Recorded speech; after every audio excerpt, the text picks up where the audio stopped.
Alright, a second tier list has hit the weekly content plan.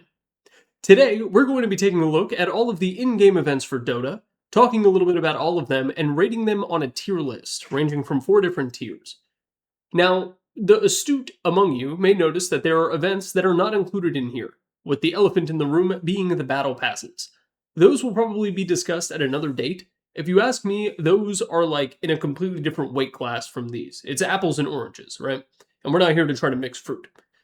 Instead, we're going to be looking over all of these that you see on screen. Some of them don't have names, but you might recognize them just from their iconoclasticness. We'll be going over the names later, and I guarantee you there was one here that you forgot about. And you're probably the most confused by the icon because I couldn't find a better icon. We'll talk about it last. It's the one with Dark Willow holding a strange piece of parchment. Anyway, a couple of rules, things to know. Some of these are going to be grouped together. So for example, Aghanim's Labyrinth, this includes Aghanim's Labyrinth too.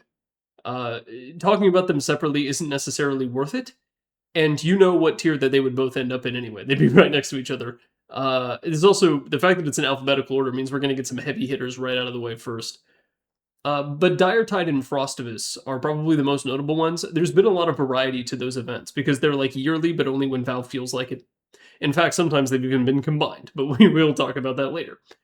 A couple instances like that. Notably, the 2 new blooms have been separated, because they were entirely different events that were so distinct and such a wide range of quality that we'll talk about it later.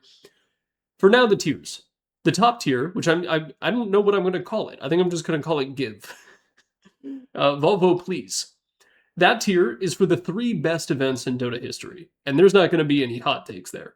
You can probably guess exactly which ones will be there, and they will be. The second from the top is a Splendid Engagement. These were great events, they were really good, stand out in multiple ways, and it would be nice to have some kind of sequel or recurring element to them. The third tier are events that weren't awful, but didn't really do much. These are the events that were almost entirely skins. Those will be going in a certain place. And then the bottom tier are the ass events that sucked, and Valve shouldn't have made them. That tier is called Boof Pack, because that is what Valve must have been smoking on, which I'm sure is legal up in Washington, in order to make these events. So without further ado, in alphabetical order, we're going to be starting with Aghanim's Labyrinth, and this was one of the greatest events of all time, and I loved it, and I'm so glad they made a sequel.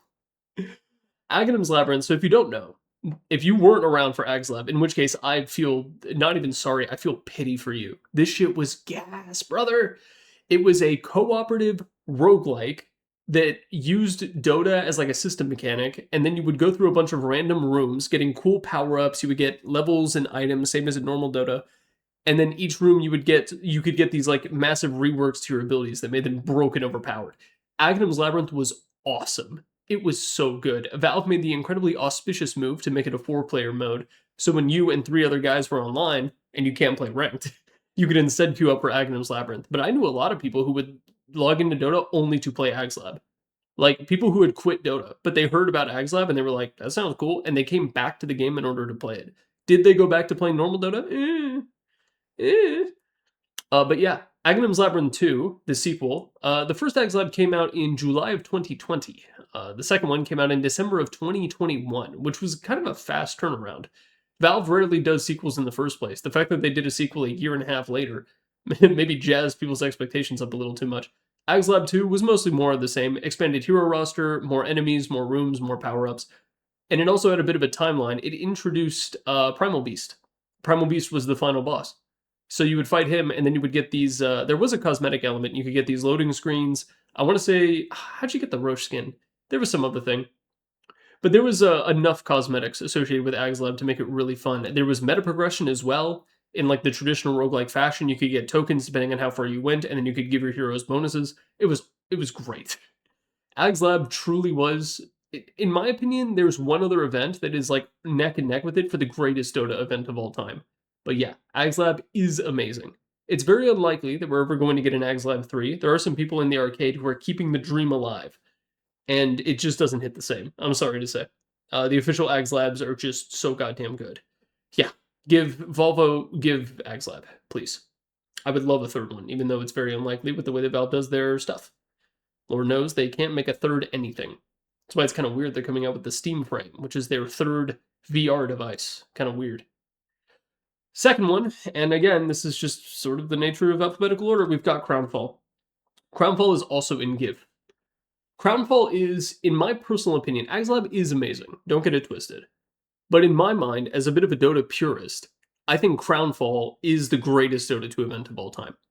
It advanced the plot, which, like, isn't allowed. You're not allowed to do that in a game like Dota, but Crownfall did it. Put the spotlight on a long-standing engagement between two heroes, introduced Kez as a new hero. Didn't, like, no, I don't think Remaster came out during it. I think it came out before. You got to see heroes interact with each other in a very fun way. It took all of the lessons that were learned from the Cavern Crawl, which I have so much beef with as a concept, and made it good. It took Cavern Crawl and made it good. Tons of skins to unlock, there was a paid option, multiple arcanas, but the big thing is the sheer quantity of content. Because Crownfall was like, what, 6 months? It was like half a year of constant Dota events. They were coming out and in these big chunks, right? And I think there was even a delay for the third or the fourth one. But yeah, Crownfall, just the sheer quantity of content.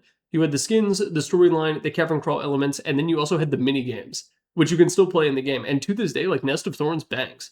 It's really good. I was not a big fan of Vampire Survivors. I gave it a shot and it was boring to me. But Nest of Thorns was really fun. And you can still play it today. You can even grind out the meta progression for it. There was unlocks for it. The story was cool. We got to see Crystal Maiden and Lena also get their story resolved, and it turns out their dad is just a piece of shit.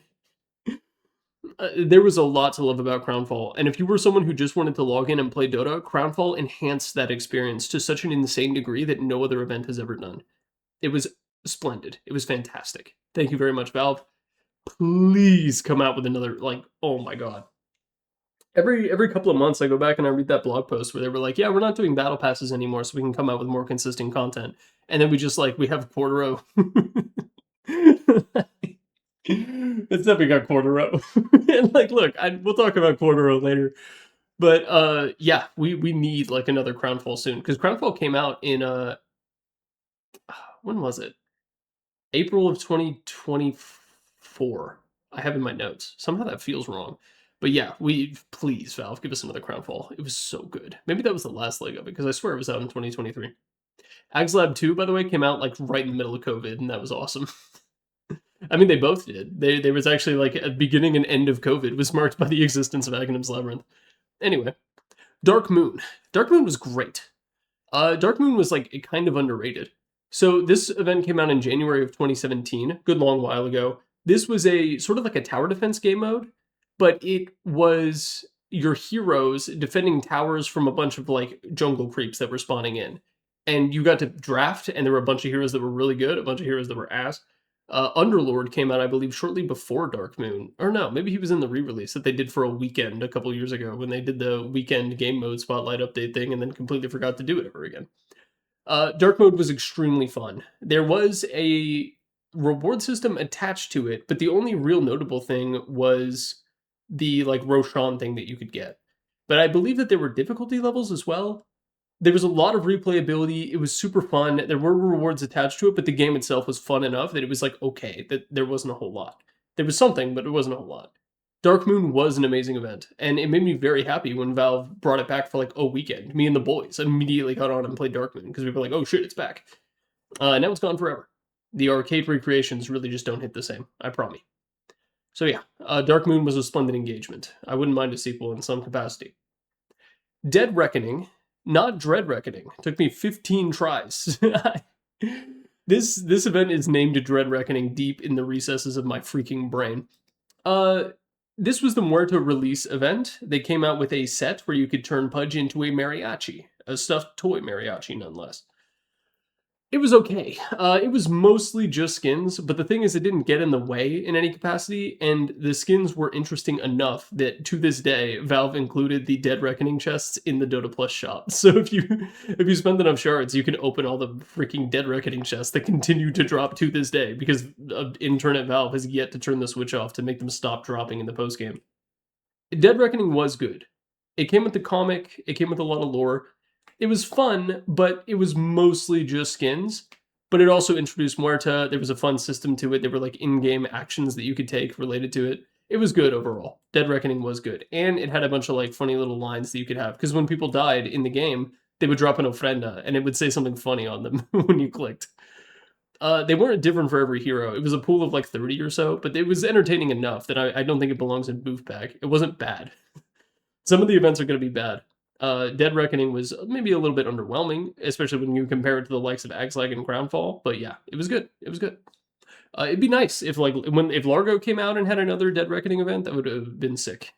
It would. What would it be called? The Frog Beckoning, because he's like, "Hey guys, come in." I can't do a Kiwi accent. Dire Tide. This one's going to be kind of weird because there have been like 8 different Dire Tides and they have wildly varied in terms of content.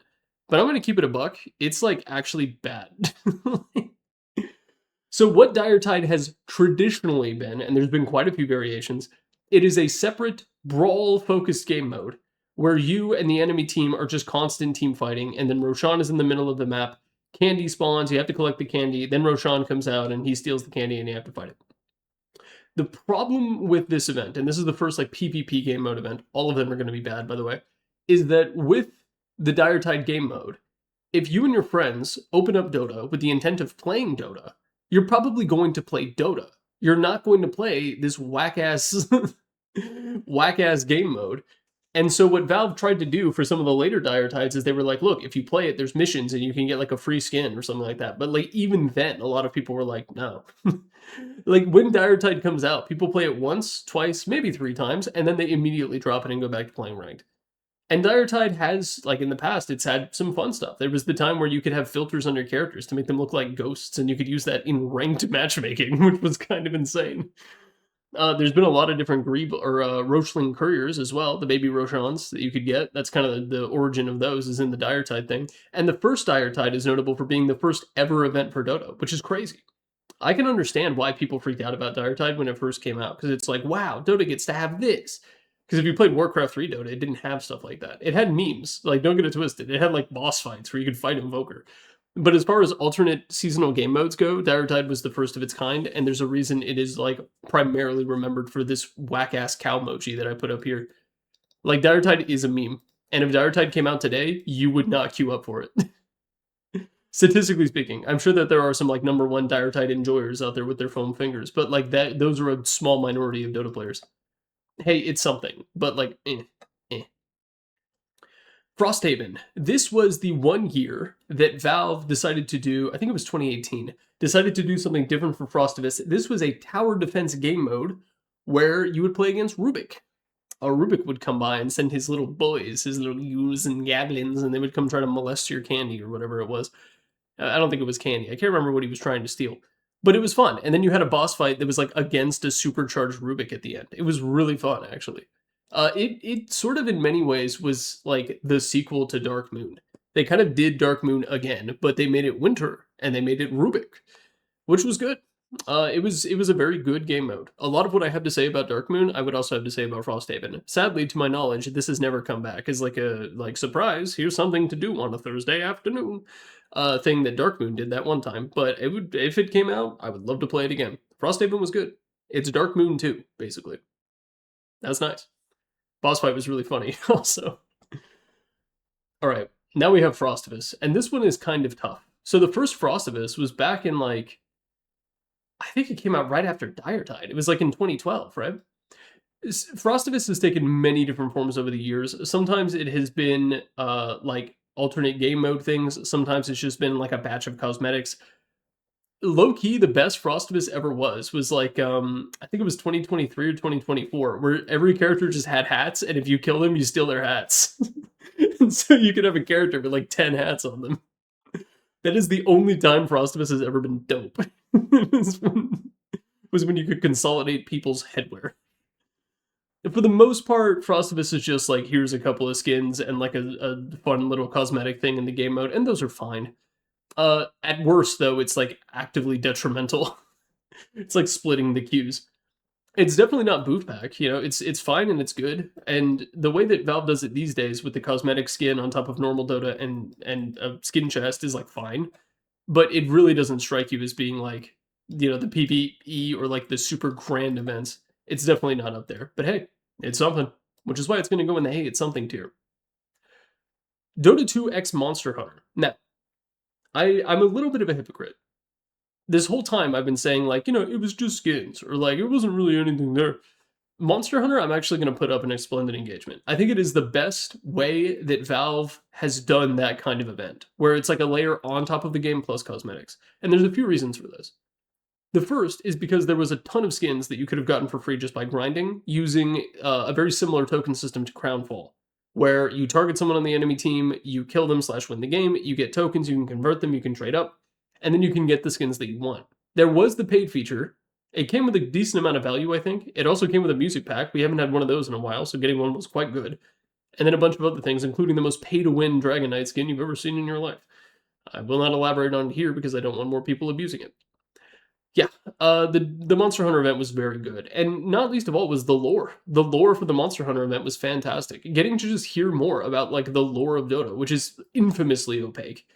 You know, the sources of lore we have for Dota outside of Dota itself are an anime that is not canon, Artifact, and Underlords. And it's so decentralized. Like, there is no super condensed way to see all of that lore, that you kind of just have the hero biographies and the flavor text for sets, which Valve doesn't even put flavor text on shit anymore, so you don't even have that.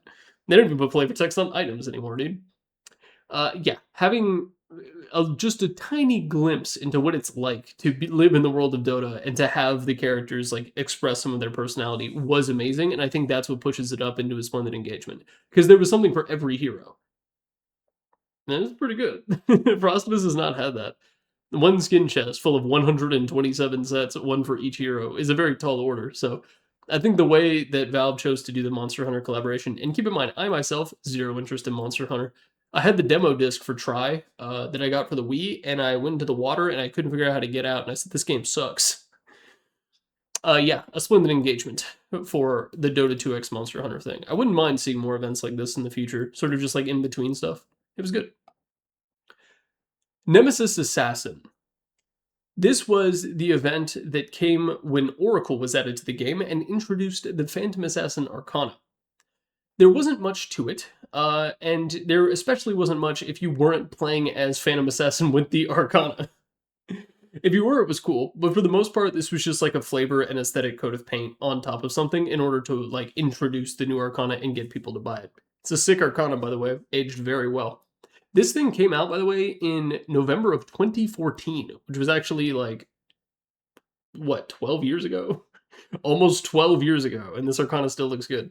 So yeah, it was a pretty small event, smaller than even the Dead Reckoning event, because there wasn't like the skin chest and everything to go with it.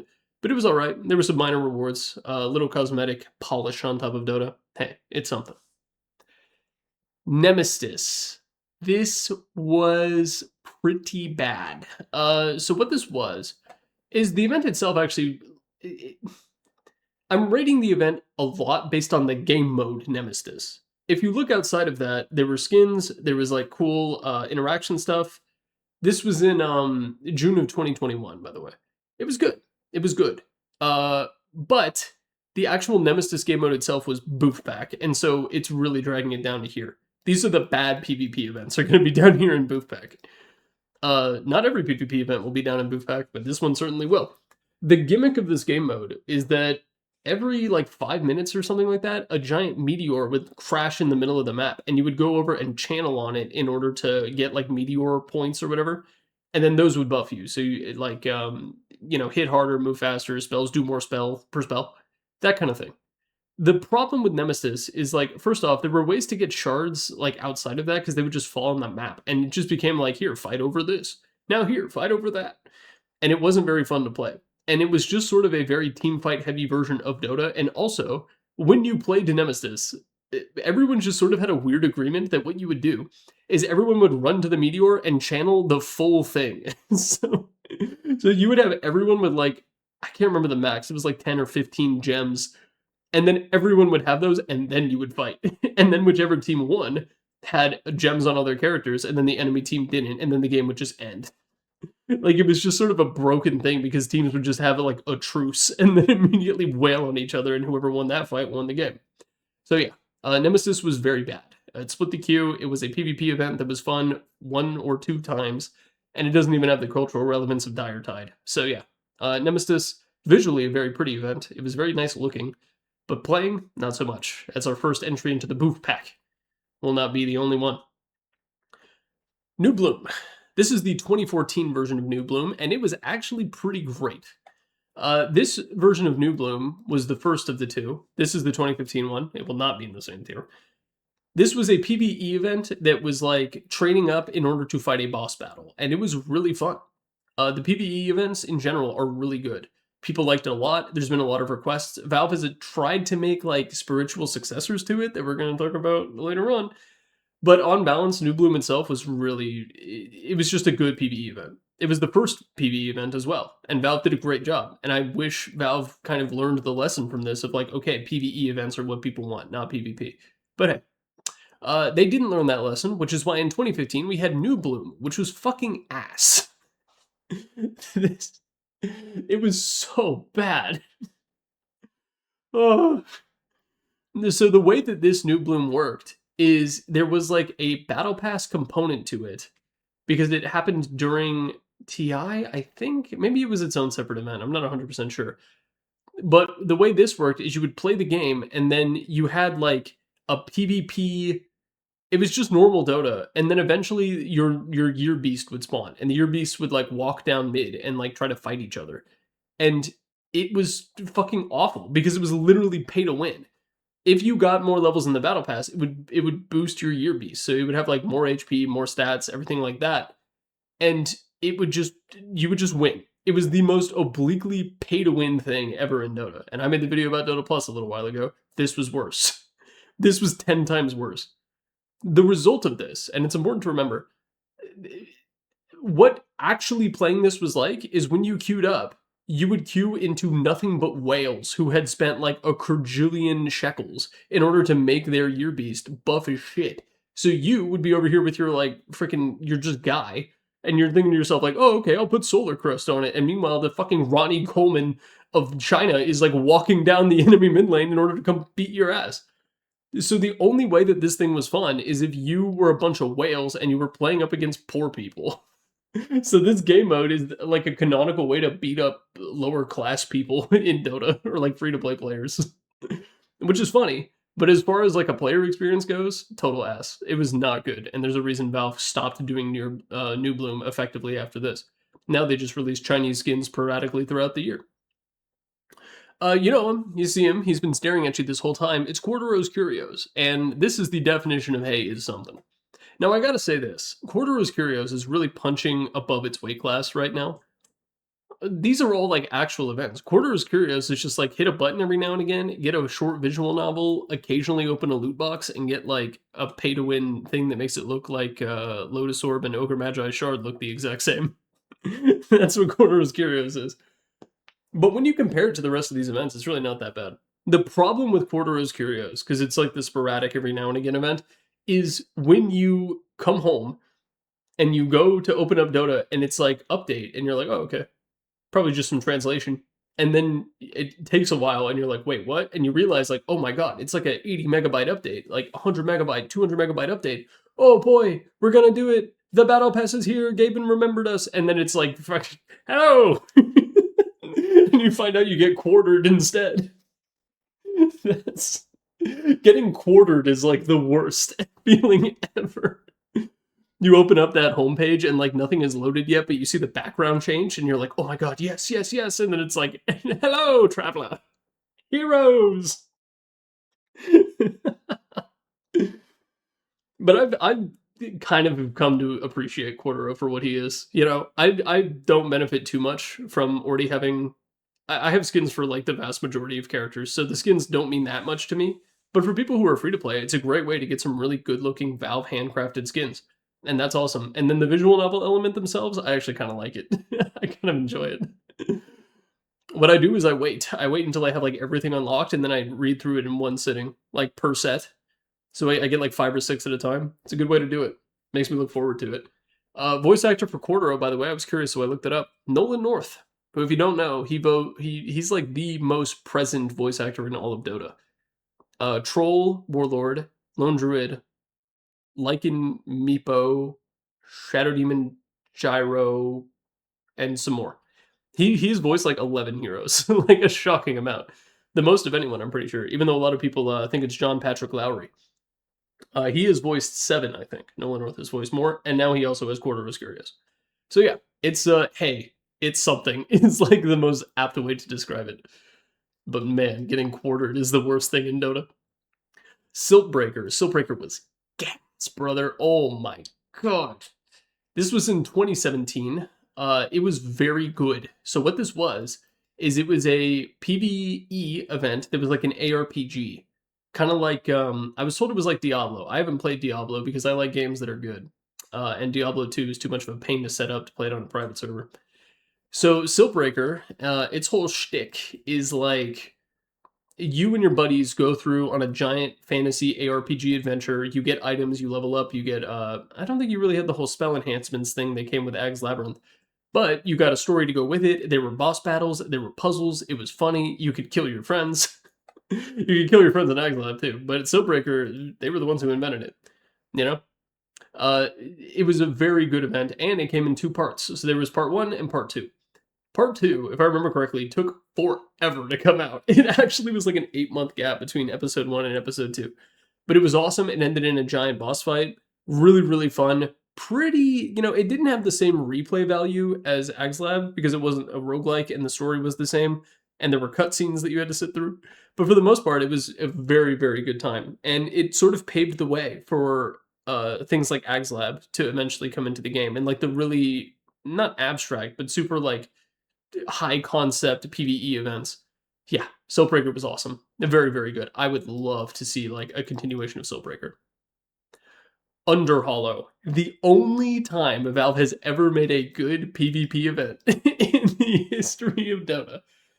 So Underhollow, if you don't know, in the same way that Valve decided to copy Vampire Survivors by making their own version of it, this game mode came out in 2018, which was sort of on the tail end of the Battle Royale craze that PUBG created, and then like Fortnite hopped up on that trail.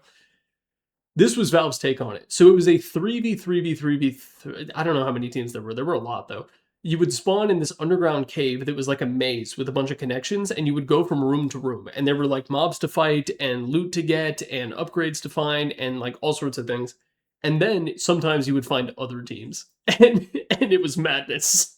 You would just have these like insane team fights because like the power distribution was super weird depending on which trio of heroes you had picked. The idea was like the loot gets better the closer you are to the middle, and then eventually the goal was to steal the cheats from Roshan.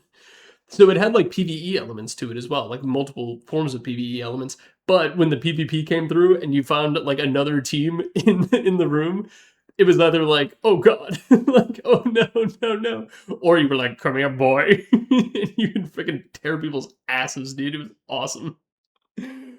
Underhollow was the Dota 2 Battle Royale, and it was fantastic. It is the best Battle Royale that Valve has ever made, and CSGO's Danger Zone was pretty darn good. Underhollow, I think, actually stands a chance of getting a sequel, like more so than a lot of the other kinds of events, because Underhollow still had a lot of underexplored design space, and it's remembered very fondly. I've brought it up a couple times in other videos, and people are always like, yes, Underhollow. It's usually position 4 players, freaking crackheads and stoners, dude. You guys love this shit, and you were right to do so. Underhollow was a splendid engagement. Fantastic, Valve. Please bring it back. And now for the event that you forgot about, Wrath of the Morokai. Morokai? I don't know how you're even supposed to say this shit. It was a fixed version of New Bloom 2015.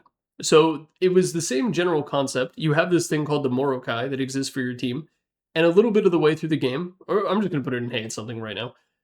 No ads.